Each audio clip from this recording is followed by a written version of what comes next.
So yeah, this halfling sits up, shakes their head a bit, feels immediately a sharp pain in their temple, which they rub. As they do this, they catch sight of their hand, which is covered in what looks like dry black ash, some of it falling to the ground they're sitting on.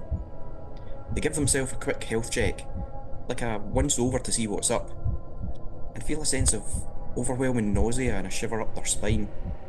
An effect of the sore noggin, maybe.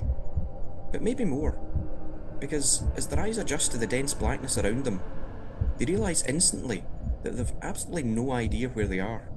Looking around, peering into the darkness, they take note first of all of a cold, slime-coated floor, interspersed by... I mean, what is that? Is it veins? Maybe viscera? Who knows? But they watch as these veins and viscera seem to pulse and throb, snaking around them. And that, combined with the absolute stench that their awakening senses are finally picking up, well, you won't be surprised that this convinces the halfling to stand the hell up.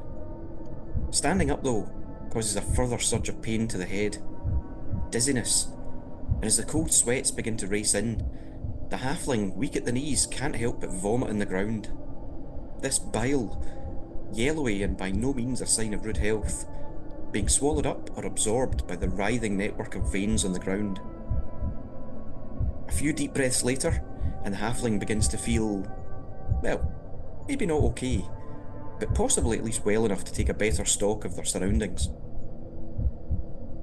So they settle the growing anxieties and take another look around. At first glance, they note that they're in what looks like some sort of corridor, at the foot of steps and a heavy wooden door that, try as they might, won't budge open.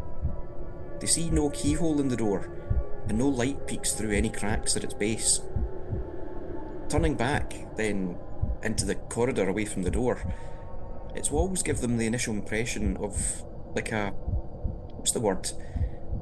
Well, maybe like catacombs, which of course might explain the repugnant stink wafting up their nostrils.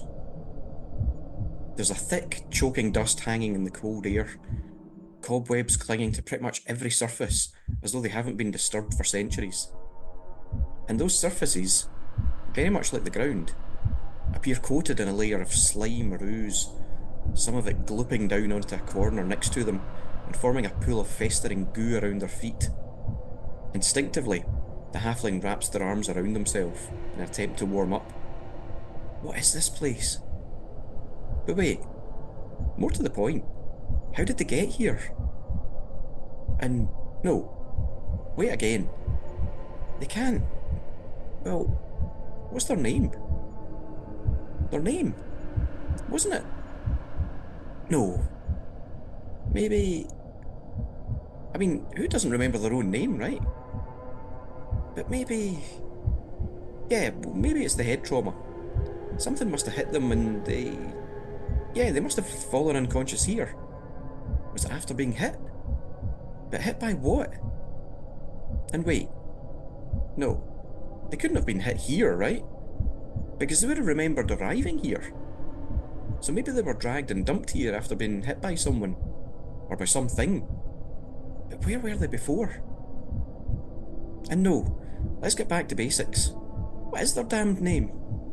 It's coming to them like tip of the tongue. But right now they can't be sure. They rub their temple again, a sensation rising up that if they're going to venture deeper into whatever the hell this place might be, if the plan is to work out where here actually is, and how to get out, well, surely being able to at least name themselves should be the #1 priority, right? So yeah, can you help the halfling remember their name? Be sure to make a suggestion in the comments or via the links in the description, and we'll crack on and see where they end up, what this place might be that they've found themselves in, how you might help them survive and find their way out to safety. As we leave this halfling then in the cold darkness of this corridor, nursing a bad headache and scrambling to remember their name, thanks so much for watching, listening, liking, subscribing, and joining me in this little dungeon delve deep into the caverns. Catch you next time, and happy rolling.